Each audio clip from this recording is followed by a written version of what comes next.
Jump hooligan machine here. Nice little area back here. Watch for gravel. Alright guys, we'll jump right into it. 5 reasons why this bike sucks. It is not the ultimate midweight sport touring bike. It's not the ultimate bike at all. This thing sucks. You shouldn't buy one. I know what you're thinking. This is your motorcycle. You love it. Why are you hating on it so much? What's wrong with you? Well, I think it's important to recognize, doesn't matter what you're riding, could be a Harley, could be a Honda, all bikes have setbacks, all bikes have good things. No hate in today's video except for hating on this machine right here. Reason number 1 why this bike sucks is because fuel capacity and torque, but we'll get to that later. Fuel capacity is horrible on this thing. It's like 3.7 gallons with reserve. What sucks about it is you can only go like 120 miles safely depending on how fast you're going. If you're jamming on the highway, it really sucks the gas down faster, and you can really only go like 100 miles per stop. And obviously that's horrible as far as the touring aspect of things go, or trying to go anywhere really. It makes things a little bit inconvenient. You can't go quite as far. You're constantly stopping and resting and getting gas, and it's less than ideal. Standard sport touring motorcycle is going to get much better gas mileage than this thing gets. They changed the jets in it, but you know, they're also going to have a bigger tank. So those two things combined, better fuel mileage, a bigger gas tank, put those two things together, and what you have is a bike that can go much further from gas stop to gas stop. I have a horrible memory, so but don't look ahead. Reason number 2, this thing is a horrible sport touring bike. The cargo capacity. How can you call yourself a touring bike if you have no cargo capacity? We built this rack here, and the idea with that was to enable us to put bags on the side and be able to carry luggage on the back, which we can. We strap luggage on the back. The bags aren't going to work out because this exhaust, the way that I wanted it angled up here, is going to kind of interfere with bags, so we got to think of something smaller to do there, which is sort of unfortunate. Don't think I'm going to be able to do the hard bags like I had first imagined, but you know, we're trying to improve that still, so I guess we can't hold it too much against it right now because we are improving that, and we'll work on that in the future. Get out of this place. Just wanted to check it out. It's pretty flooded out around here. We've been getting tons and tons of rain. There's a bunch of fields that aren't planted and stuff, and this place gets pretty flooded out, so I wanted to come back here and check it out. Oh.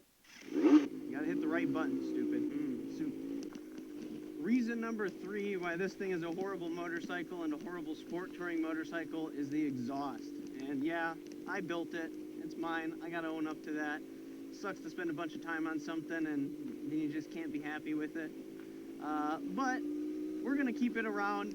I'm gonna do some modifications to it. I'm gonna try to make the baffle longer and add some more packing to it, a little bit more of a restrictive baffle, and then try to keep the plates back in.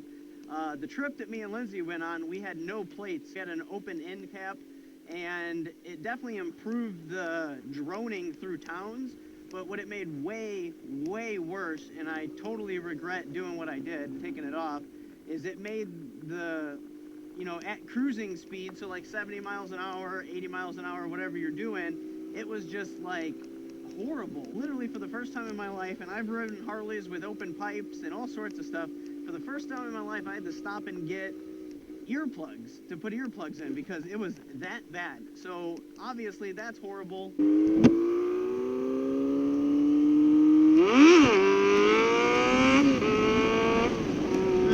getting a little better there. That guy's probably not super happy about that. The power on this thing is too peaky, which is exactly why I love the bike, and it's exactly why I bought the bike. But honestly, it's just like, it's never in the gear you want it to be in. You're constantly shifting, especially when you get up the hills of Wisconsin, and you're up and down in corners, and you're shifting. You got load on the back, you got a, you know, girl, whatever you got. It just gets to be a lot. But if you had a bike with torque, like a Harley or an FZ09, it's got everything it has in it behind your hand. You pretty much don't have to do anything over here. You twist this and you're gone. Now, I admit the shifting is fun because, you know, you're working for it, you're feeling it, you're becoming one with the bike, but then at the same time, what is that? what this is, but we about to check it out. Stuff to drive on in a field.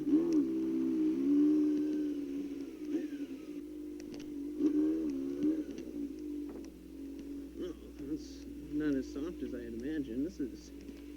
I wonder if any farmers get mad about this, but this is a cool spot. I'm gonna take a picture. Gotta get that dope shit for Instagram.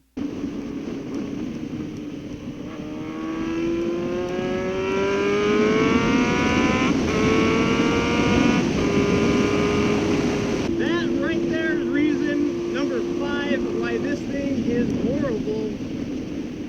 It makes you do stupid stuff. It's just fast, and the power comes on so nice. It's just like, how can you not just make it sing and hear those pipes? Because it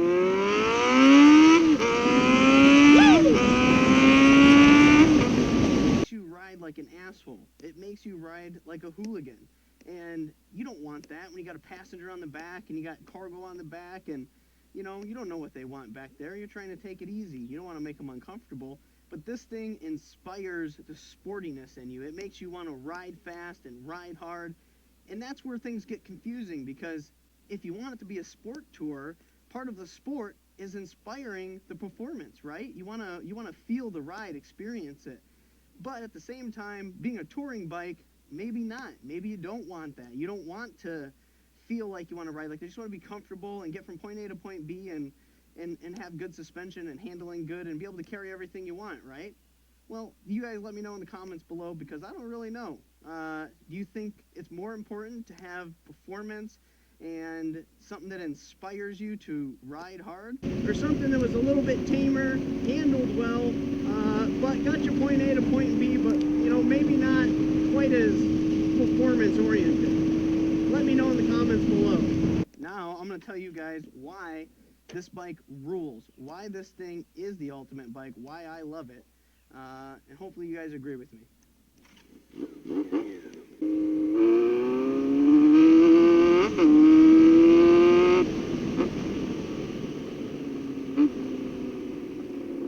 Number 1, it's fast. Why else would you buy a motorcycle other than it being fast? That's what you want out of it, and that is the main reason I love this bike. Every time you twist the throttle, it brings a smile to your face, and it fills your heart with love and joy and speed and horsepower, and it's just, it's a match made in heaven. Reason number 2,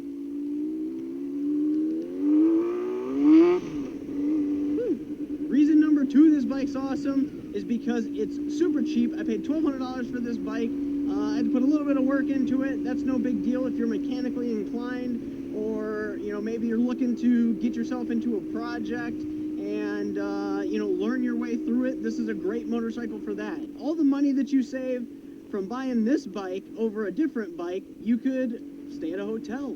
You could call someone collect. I don't know.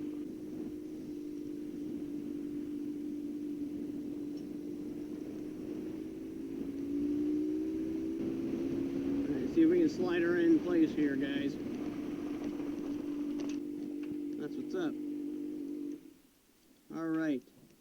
Next reason why this bike rules, the power on this thing is so smooth, like a rocket ship. You get out on the highway just smashing miles on this thing, 90 miles an hour, 100 miles an hour, and it's just zipping along, and it's just loving it. Same thing, you get it back onto the curves.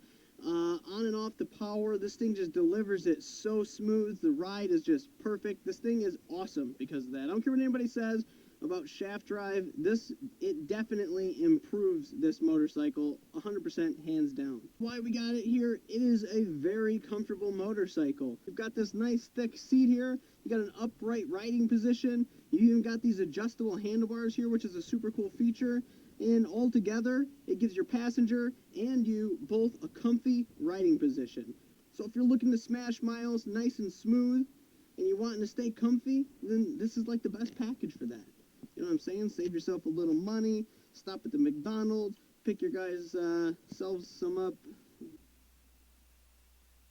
Pick yourselves up some delicious junk food. Get yourself a hotel in the middle of Wisconsin and have a party. All right, so we're gonna get this bad boy out of here, and then we're gonna talk about the very last reason why this motorcycle rules. Keep her nice and slow around here. Yeah.